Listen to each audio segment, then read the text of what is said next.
Dear viewers, नमस्कार, सलाम, सत श्री अकाल, गुड मॉर्निंग। दोस्तों, आज फिर हम पद्म भूषण मौलाना अब्दुल करीम पारेख के बेटे माजिद पारेख साहब से बात करेंगे।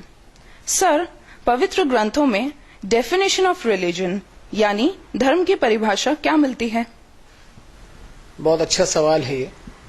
देखिए मैडम, आज दुनिया हमारी जेब में हम लिए लिए घूम रहे हैं। इसमें हम देख सकते हैं कि जिन जिन देशों ने मजहबी जुनून को छोड़ा वो तरक्की कर गए हैं। हमारे देश में दो चीजें बहुत ज्यादा पाई जाती हैं, एक है ओवरडोज ऑफ पॉलिटिक्स और दूसरी ओवरडोज ऑफ रिलीजन। और इतिहास हमारा भरा पड़ा है कि जब जब सड़कें खून से लाल हुई, मजहब और सियासत की वजह से हुई।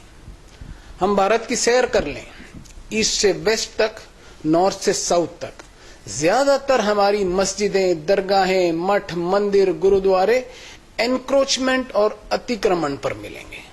इस पर हम सोचें कि हम पब्लिक प्रॉपर्टी का धर्म के नाम पर अतिक्रमण करें सिर्फ इसलिए कि हमें ईश्वर की इबादत, प्रार्थना और वर्शिपिंग करनी है, तो मैं समझता हूं कि हम एक तरफ पब्लिक प्रॉपर्टी का अतिक्रमण कर रहे हैं और दूसरी तरफ भगवान की इबादत, पूजा, वर्शिपिंग की उसे रिश्वत पहुंचा रहे हैं। हम सोचें कि क्या वो इससे खुश हो जाएगा? हम देख रहे हैं कि मुसलमान बनाने की कोशिश की जाती है, हिंदू बनाने की कोशिश की जाती है, ईसाई बनाने की कोशिश की जाती है, कहीं इंसान बनाने की कोशिश नहीं की जाती। अब धर्म की परिभाषा पवित्र ग्रंथों में मिलती है, वो मैं आपको बताऊं। अराइतल्लज़ी युकज़्ज़िबु बिद्दीन, क्या उस आदमी पर गौर किया है जो असल धर्म को रिजेक्ट करता है?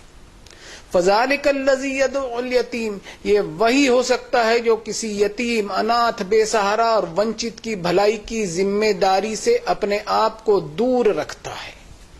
और वला यहुद्दु अला तामिल मिस्कीन, इसके दिल में कभी कोई तड़प नहीं उठती कि किसी भूखे को कम से कम खाना ही खिला दे। इसके खुद के डाइनिंग टेबल पर एक से बढ़कर एक चीजें होती हैं, लेकिन इसे कभी किसी भूखे की भूख का एहसास नहीं होता। अब गौर से सुनिए क्या कहा गया। फ़वैलुल लिल मुसल्लीन अल्लज़ीना हुम अन सलातिहिम साहून अल्लज़ीना हुम युराऊन व यमनऊनल माऊन। सो बर्बादी है ऐसे नमाज पढ़ने वालों की, ऐसे इबादत करने वालों की, ऐसे पूजा अर्चना, उपासना और वर्शिपिंग करने वालों की जो इबादतें तो बहुत करते हैं लेकिन उनकी इबादतों में केवल दिखावा होता है। उनकी इबादतों ने उनका कैरेक्टर और किरदार ऐसा नहीं बनाया कि वो इंसानों के छोटे मोटे काम भी आ सकें। बस सड़कों पर दिखावे और शोर शराबे से भरपूर होती हैं उनकी इबादतें और इंसानी हमदर्दी से कोसों दूर रहती हैं। देखिए मैडम, संसार के मालिक ने हर इंसान को अनगिनत वरदान और बेशुमार नेमतें दी हैं। इन वरदानों को इंसान इनाम न समझ ले, बल्कि ऊपर वाले का एक कर्ज समझे, एक परीक्षा समझे। और इस कर्ज को उतारने के लिए उस मालिक ने अपने ग्रंथों में बताया कि क़ूलू लिन्नासि हुस्नन व अक़ीमुस्सलाह, यानी इंसानों से अच्छा बर्ताव कर फिर मेरी इबादत कर। लोगों को उनके अधिकार देता चला, ये सोचते हुए कि जो कुछ तेरे पास है उसमें से तुझे इंसानों के लिए कंट्रीब्यूट करना है और इस कंट्रीब्यूशन में तुझे कभी किसी पर कोई एहसान नहीं जतलाना है, बल्कि ये समझते हुए कंट्रीब्यूट करना है कि लोगों का तुझ पर अधिकार निकलता है जिसे तुझको अदा करना ही करना है, इसलिए कि जो चीज तू हासिल किए हुए है वो तेरी खुद की प्रॉपर्टी नहीं बल्कि उसका असल मालिक मैं हूं। तो मैडम, ये है असल धर्म की परिभाषा जो आपको दुनिया की किताबों में नहीं मिलेगी, ये सिर्फ आकाशी किताबों में ही मिलेगी, चाहे वेद हो या उपनिषद, चाहे कुरान हो या बाइबल हो।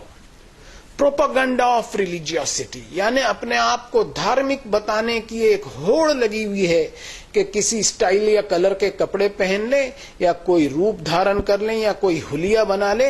ये सब धर्म के नाम पर आडंबर के सिवा कुछ नहीं है, इनसे कोई फायदा हासिल नहीं होगा। Thank you very much Parekh साहब।